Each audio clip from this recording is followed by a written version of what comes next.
Hello and welcome along to Mondo Chelloveck Movies. My name is John and this video is going to be what I've watched in the month of October 2022. So first up this month I watched The Cabinet of Dr Caligari.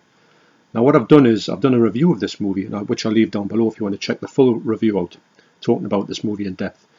But the short story is this movie is a masterpiece and I got a lot more out of the movie this time around than I did previously. I don't know why that is, but it seems like there is a lot more going on in this movie than I previously thought. So the way this movie looks is like something you've never seen before. It is this German expressionist cinema, and it's just it's a visual treat actually. And the print that they've got on this is quite good. Now this is coming out the end of this year on 4K, and I'm going to be definitely get it. It's a nice big issue from Eureka. So if you're interested in watching this movie, have a look on YouTube because I'm sure there'll be a free version of it somewhere. So that's highly recommended. That's The Cabinet of Dr Caligari. So next up, with a big thank you to my good friend Paul Mahon, I watched Fight for Your Life.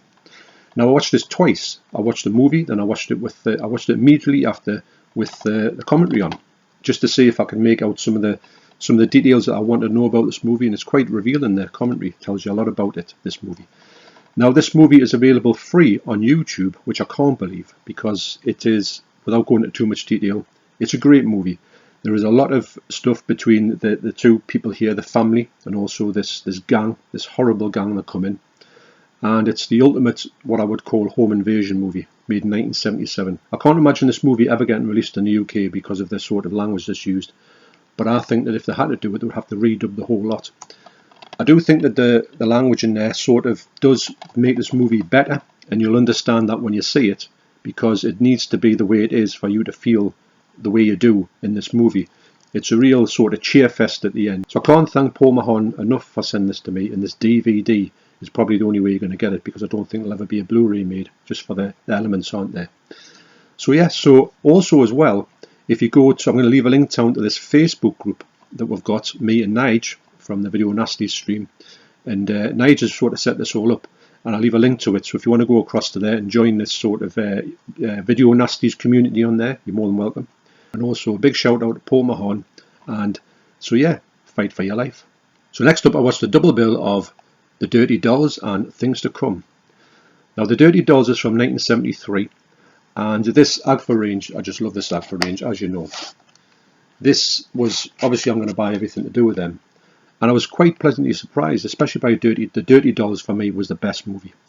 It's a one where this sort of group of reprobates go searching for this sort of gem, and they go and get it, and they've got to go back to the house, and they take some prisoners back to the house with them.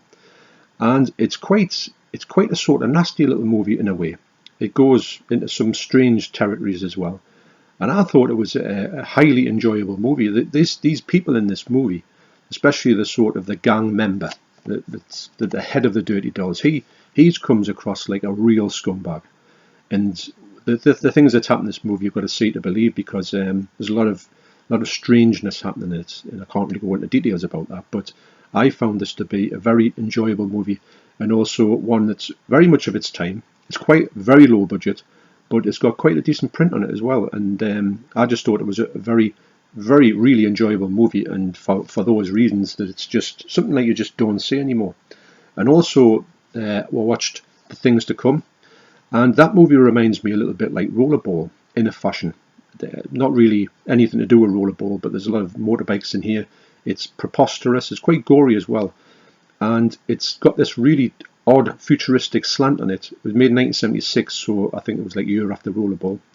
And what it is the fact that this sort of place or whatever, they have this idea that you can go to this place and you can live out your fantasies, a bit like Westworld. It's got a lot of mixes with all this stuff going on, very low budget.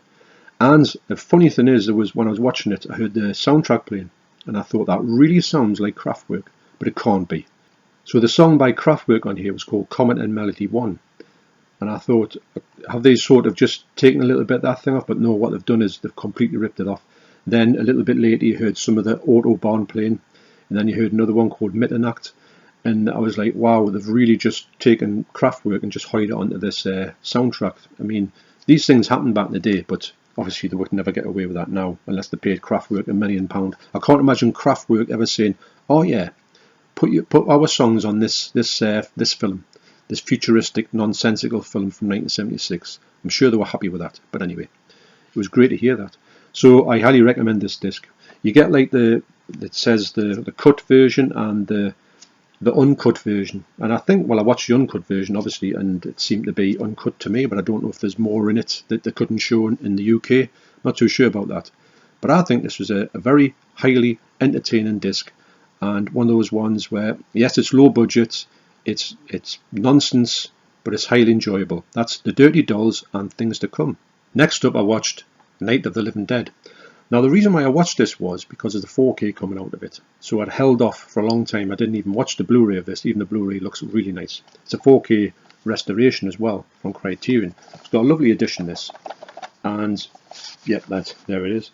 And I think that this movie is great. But what I did was I heard that the 4K doesn't have HDR in it, which made me think, hang on a minute. Now, the 4K is probably coming in about 30, 40, 50 pound. And really all you're getting is a 4K disc. And sort of an inferior packaging for me. So for me, I thought, right, I'm going to watch this one and see what I think of it. So when I put it on, I've got to say the quality on here was spectacular. It's the best I've ever seen it. The best I think it'll ever look on Blu-ray. So for me, I'm more than happy with that. I can only imagine if it ever comes out with HDR on from somebody else, I will probably pick it up somewhere down the line. I reckon there is a bit of an upgrade, but not enough to sort of warrant the money you're going to pay for it. So I'm more than happy to stick with this one. So when I put it on, I watched the movie, which I watched it quite a few times. I haven't watched it for a while because I was waiting for the 4K to come out. And I've got to say I enjoyed this much more than I've ever enjoyed it before. I think this movie is absolutely like a masterpiece. I remember I was telling Keith from Euphoria Pictures on our live stream the other night, link to his channel down below. I said that when I went to see this, I was young and naive, and I sat down and it come on, it was black and white, and I said, what's this all about? I'm off. So I just left the cinema. That was the one down the road.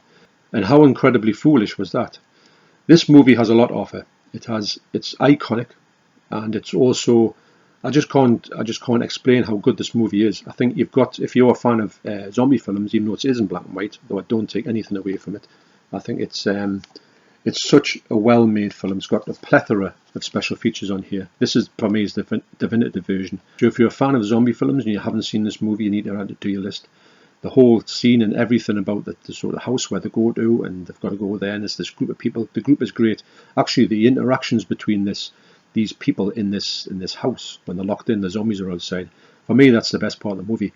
It's the relationships they've got with each other. I find more interesting than I ever have done, and I can't wait to watch this again. Actually, I think the Deb said when I was looking at it, she says, "Oh, we've seen that one." I says, "Well, I did mention it to you," and he said he didn't want to watch it, but I think she might be up for watching this, which would be great. I like to see her reaction to it. So that's highly recommended. I wouldn't recommend the 4K on this, even though I haven't seen it. But I think it's going to be an expensive journey into something that is going to look probably similar, like a lot similar to this one. So that's Night of the Living Dead. So next up, me and the Debs watched Uncharted on Sky Movies in ultra high definition. And I've got to say, we didn't like it that much. I've heard a lot of bad things about this movie. Now I haven't played on the game at all. I don't know anything about the game, but I heard a lot of people saying if you've seen the game, it's going to really spoil it the way the actors have been cast. Now I had no knowledge of that, so I thought, oh well, maybe it'll just connect with me and I can get over that. But I've got to say that this movie, it kind of was an interesting movie in a fashion, but I didn't really think that they played these characters here, these actors. I think they're all great actors, and I watch their movies regularly. But none of it seemed to work for me. It seemed to be a bit kind of very miscast to me. And I know I was going in there with no knowledge of what the actual video game people were like. But I don't know, it just, and I said to Deborah after this, I said, because sometimes Deborah will see a different movie to me, and I said, what do you think of that? And she was, well, it was all right, but, you know, because she was really wanting to watch this movie. And so was I, actually. And I mean, it looks spectacular, don't get us wrong. And the ending was quite good. The effects in the ending was quite good. But apart from that, I thought it was quite meh. There wasn't anything that I would write home about, so I couldn't really recommend anybody to watch this. So sadly, this is a bit of a dud for me and Deborah. So that's Uncharted. Next up, I watched Uncle Sam. Now, I've just noticed there, if you can see on that cover, yeah, that's it there. When you look at that lenticular, Uncle Sam, I Want You, Dead. I like that. I've just noticed that. And obviously you get the face changing as well. Great lenticular cover. One of the best ones out there, actually. if I'm honest. This is released by Blue Underground. Big fan of Blue Underground, as you know. And this is the person who owns, co-owns Blue Underground, Bill Lustig. He's directed this movie, like he's directed a few, or quite a few of the ones on Blue Underground. You could say it's more or less his sort of label. And this movie's from 1996, so it's his last film he's ever did, unfortunately, because I think he's a great director. This movie's got a lot of stars in it, a lot of sort of like cameos of stars. He must be like Friends, like sort of things. He pulled some favours in from Friends. And the premise is that this guy comes back from, like sort of, I don't think it's Vietnam, but it's kind of, it's the Gulf War, I think. And he comes back from there, and, well, he's actually been killed there, and he comes back in a coffin. And he's kind of lying in state in somebody's house, but for some strange reason, I think it's to do with the chemicals that has been like sort of in the battle.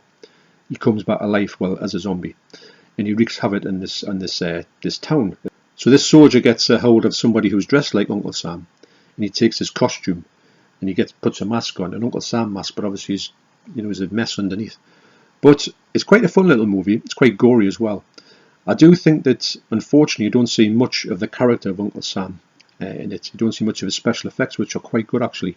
And I think they should have had a little bit more of that. But never mind. It's good, the fact that he can just wander around dressed like that, with this Uncle Sam face on, mask on. And people are going, hey, Uncle Sam, and they don't really know he's sort of like a strange zombie, killer. But yeah, it's good. It's a good film. It's one that I hadn't heard of till Blue Underground put it out. But I'm glad I picked it up. But I wouldn't say it's one of his best movies, but it's definitely one I'm glad I've seen.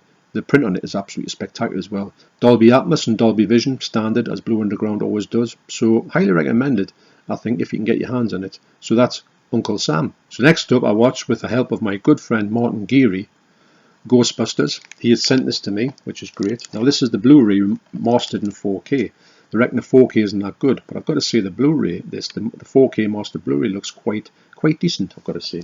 Also, I watched Ghostbusters 2 on ultra high definition. I watched Ghostbusters the 2016 Answer the Call, and I also watched Ghostbusters Afterlife, or should I say, me and the Debs watched Ghostbusters Afterlife, and she wasn't up for watching it. So anyway, I've always had a bit of a problem with Ghostbusters. I do think that the movie, for me, at the time, was very overrated. And when I watched it a few times, and I've never been able to get away with it. I have watched Ghostbusters 2 quite a lot and quite enjoyed it. And I have watched this one. I watched this one and enjoyed this immensely. I thought it was so much fun, because I haven't got that much affinity with the Ghostbusters lore. I know this has got nothing really to do with that. And I treat it as sort of like a separate movie, but just like a comedy movie. And Ghostbusters Afterlife, well, I'll get onto that. So anyway, when I watched these again, I realised what I didn't like about Ghostbusters. In fact, I like Ghostbusters quite a lot when I watched it. I did sort of get it this time round. But what I didn't really care for at the time, and I still didn't really care for at this point, is the fact that Bill Murray's character, is it Venkman? He just kind of irritates us, if I'm honest. I think his humour is a little bit one of those ones where he's just saying oddball things all the time, and it kind of grates on us, if I'm honest. This movie I think it's quite watchable. I love Dan Aykroyd and Harold Ramis, and Sigourney Weaver was great in it. Rick Moranis was brilliant as well, and also Rick Moranis's girlfriend, as she becomes the secretary, she's great in it as well. So after watching these movies, obviously I want to go back to Ghostbusters Afterlife, which I'd saw and I'd loved. So I said to Deborah, I says, look, will you watch this with me? She says, well, I don't like Ghostbusters. And I says, well, just give it a shot. And she had an absolute blast with this movie. She loved it. And funny enough, she said twice in this movie, because we watch it on Sky Movie on ultra high definition. I haven't got it on 4K yet, but I'm sure there's going to be some kind of box set come out with these lot. And the fact it hasn't got a slipcover on does really knock us, but the fact it's a brand new film without one. But anyway, so I said to her, she said, this movie looked, she said, I've never seen a picture as good as this movie. Said that twice. So that's coming from the Debs, who doesn't really talk too much about the picture quality. She was stunned at the picture quality, which is quite right. And that would imagine that the 4K would look even better. So for me and her, the Ghostbusters Afterlife would be top of the list of these movies. So it'd be like bottom would be Ghostbusters, then Ghostbusters Answer the Call, Ghostbusters 2, then Ghostbusters Afterlife. I had such a blast with this franchise. I was really invested with it, and I can't wait to watch it again. Actually, I never thought I would say that about this whole franchise. But Ghostbusters Afterlife is like something you've never seen before. It's such a good movie. Really, really enjoyed it. So thanks once again to Martin Geary for this. So that's the Ghostbusters franchise. So next up I watched Old.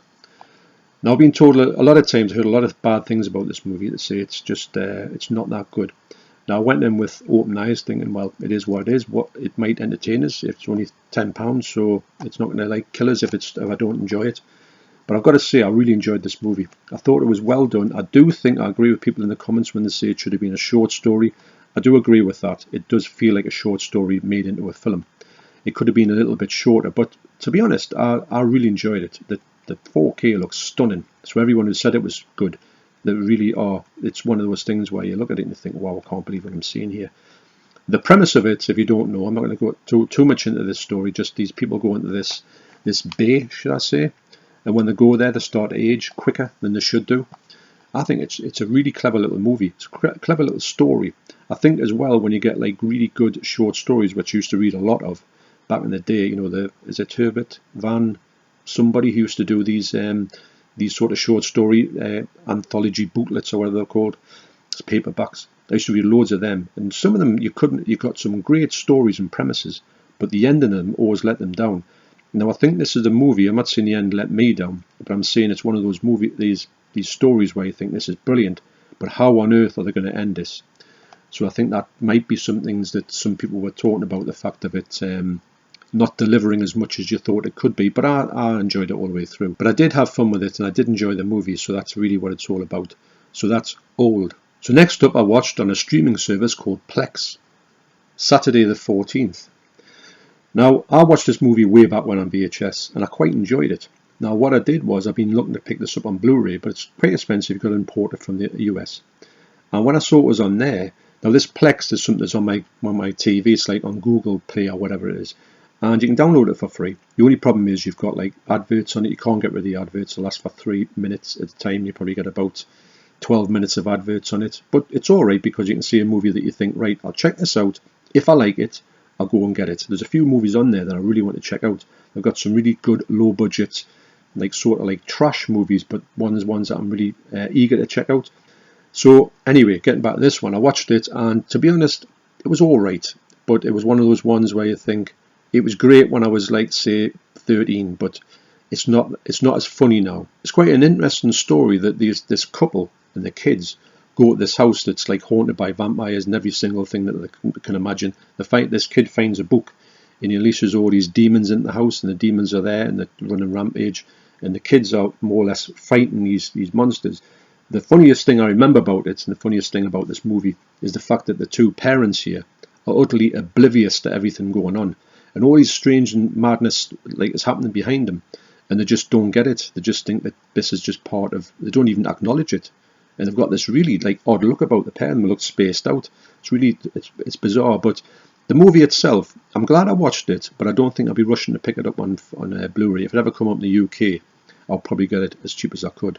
It's alright, but it really didn't translate to me at this time in my life. I just thought it was one of the ones where maybe when you're younger you get a bit of a blast out of it, but I can't imagine young kids now liking the movie because it's very much of its time, but it's kind of funny.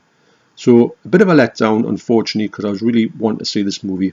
I had a lot of nostalgia for it, but it just didn't sadly live up to that. So that's Saturday the 14th. Great title though. Next up I watched Star Trek, Star Trek 2, Star Trek 3. So what I'm going to do is I'm not going to talk too much about that, but I'm going to talk about the fact that what I thought the picture quality, and also I'm going to say about, watch them all, and then I'll probably do a ranking somewhere. Now, I hadn't seen these movies for a long time. In fact, I couldn't remember any, when I was watching it, there's nothing from these movies I can remember. In fact, I can remember slight bits of Star Trek 3, but not that much. Now, people are correct when I'd talked about the fact that I'd looked at the first two movies and they looked really nice, which they do. But people were saying that the other ones have been DNR'd, so that people look waxy. And to be honest, that's true. When I watched it, it's funny because I've started Star Trek 4, and some of that you can get like the wrinkles in Spock's face is like really detailed wrinkle, and then the next shot with Captain Kirk, he's looking waxy. It's really strange how they've done that, because sadly from 3 you can see the DNR on that, and 4 you can see the DNR on it as well. although 1 and 2 you can't. 1 isn't the director's cut, it's like a shorter cut, or the normal cut. So we'll talk about these movies more when I watch this set. So that's Star Trek 1, 2 and 3. Next up is a movie I've been wanting to revisit for quite a while, so I watched Commando. Now, it's funny because I remember this movie, I remember watching this way back when in VHS, and I always remember I didn't think this movie had a story. I just thought Arnie just went and just killed everything in his path, which he kind of does. But it does have quite a good story in it. Basically, what it is that Arnie has got this gang kidnap his daughter, and they say to him, "You can have your daughter back if you do this job for us. You've got to go to this place and you've got to kill this fella." Because Arnie's an ex-soldier man. And what he does is, he goes on the plane, this is not really a spoiler, he goes on the plane to go and to this country to kill this bloke. And before he does it, he kills the bloke he's with, and he gets off the plane. And he knows before this plane lands in the place they're going to, he knows he's got like say 12 hours or 18 hours before they know that when they get off this, obviously Arnie's not going to be there waiting for him. And he's got this time to find his daughter. So I think that's a really good little story, with one that I didn't even remember at all. This movie actually is hyper violent. It says director's cut on here. I don't know what's the difference between the director's cut and the normal cut, but I've got to say there's a lot of violence in here that I didn't really expect to see. And also you could imagine that would have been not in the normal cut or the VHS cut, because I can't remember seeing these things at all. So it's, like I say, and it looks nice on Blu-ray, so I can imagine this looking amazing on 4K. Would love to see this on 4K. It's a great movie as well. It's Arnie at his prime, but it's a great movie. It's one of Arnie's, I always thought this was one of Arnie's like early, like not that good movies, but I think it's an absolutely brilliant movie. Just made after Terminator as well, so this is really Arnie at his prime. So highly recommended. That's Commando. So that brings me to my top 3 recommendations for the month of October 2022. So number 3 is Die Die My Darling. Now this is from 1965, and this is a Hammer movie, and starring Stephanie Powers, who was in Heart to Heart, and also the amazing Tallulah Bankhead. Now this story here, it's such an odd little story. So the story is that Stephanie Powers goes to the house of Tallulah Bankhead, who was the mother of a guy that she was in a relationship with. Now Tallulah Bankhead is what you would call sort of hyper religious, and I mean hyper religious, and she tells her to get a lipstick off, all that type of thing, and she says you've got to stop here at this house because she's only going to come just to say hello to her, sort of, because she was in the country because she's American. And Tallulah Bankhead have none of it, and it just goes from bad to worse. But the performance from her, which was her last performance before she died, is incredible. In this movie, and I said to Deborah, I said, look, you've got to watch this. She's a big fan of Stephanie Powers. I said, you've got to watch this movie.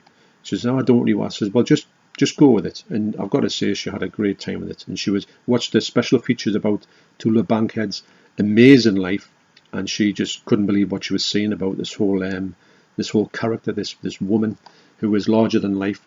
And the picture quality here looks really nice. Like I say, it's a Hammer movie. It's got all the Hammer sort of things. It's got a good cast in here. It's got Eutha Joyce from George and Mildred. It's also got Donald Sutherland in it, in a really early role. And it's just everyone you're seeing it, you think, oh, they're from that, they're from this, like UK movies and TV shows as well. Some people have Benny Hill and things like that. But it's a great little movie.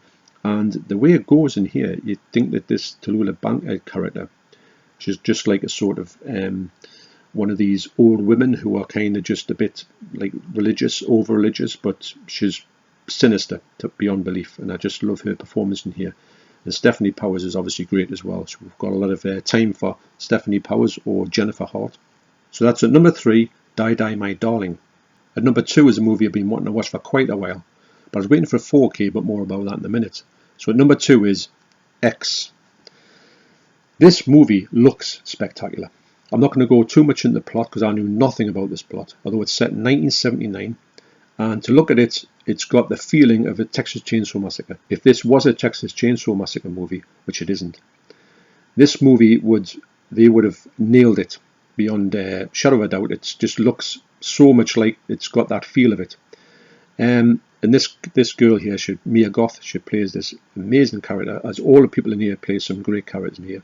It's directed by Ty West as well. Obviously, you've got Pearl, which is the movie that came out. It's set before this. And you've got Maxine, which I think is set after this. This movie is released by A24. Now, A24 have got a strange way to release things in the UK, especially. The 4Ks will come out years after the actual Blu-rays have come out. So I know there'll be a 4K out for it sometime. It'll look great on Blu-ray, or it'll look great on when I watched it on Amazon Prime. But I do think that this is going to come out in 4K. So I'm going to wait around for it. I'm not going to rush for it. I know it's available in other countries in 4K, but eventually it will come out here. I don't know why A24 do this, but they do this with all the movies, which is very strange, if you ask me. But this movie here, and I tell you what, is brutal as well. There's some brutality in this when I thought, oh, this is not going to go there, but it did. So yeah, you're in for a great horror film. It's quite different as well. I didn't see some of the things that came in this movie, but it's really well shot as well. And for me, the whole feel of this movie was brilliant. And yeah, I highly recommend it. And it feels to me like a real throwback. If you are watching this movie and somebody didn't know about it and said, oh, this movie's from 1983, you could probably get that as well. So it's a visual treat, and it's a great movie as well, with some great acting in it. And I can't wait to see Pearl and Maxine. So that's number 2, that's X. So number 1 is Down by Law. This is my favourite movie of all time, so it had to be number 1. What I'm going to do is I'm going to do a review of this movie, so I'm not going to talk too much about it now. I'm just going to tell you that this is an absolutely stunning movie. I love this. Not since the day I saw it. It took me a while to sort of grow to love this movie, and I'll talk about that in my review. But this edition here from Criterion is by far the best it's ever looked. It's in black and white. It's brilliantly shot. This follows the tale of these 3 people end up in jail, and the jailbreak that they have to get out. It talks about the whole fact of the dynamics between these characters. Is the best thing about the movie. It's just such an amazing movie to me, with great music. It's the coolest movie I own. If someone said to me, "What's a cool movie that you own?" I would instantly go for Down by Law. These 2 characters here are utterly cool.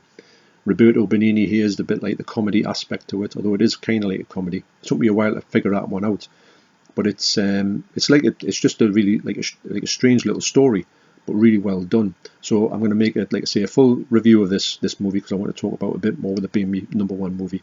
But I urge anybody, if you ever see this in the sale, Criterion sale, do pick it up, and you will have a really good time with it. It's just one of those movies where you just think, yeah, I can't tell you how good it is, because it's my favourite movie of all time, so obviously I'm going to gush about it. But when you get it, and if you do like it, you'll understand, and it does connect with you. Like, it took me a while to connect with it, but I just can't get enough of it now. And every time I watch it, I'm just blown away by it. It looked exceptional on the OLED TV as well. I would love this to come out with 4K. I think it would make a lovely 4K. And probably Criterion might do that down the line, you don't know. This wasn't a 4K restoration. It was restored in 2012. So it still could do a little bit more restoration. But that, I can't imagine how much better it could look, because this looks sensational on Blu-ray. So the 4K would look absolutely stunning, I could imagine. So don't forget to check out that Facebook link, which I'll leave in the description down below. So thanks for watching, you take care, and I'll see you in the next video. Cheers.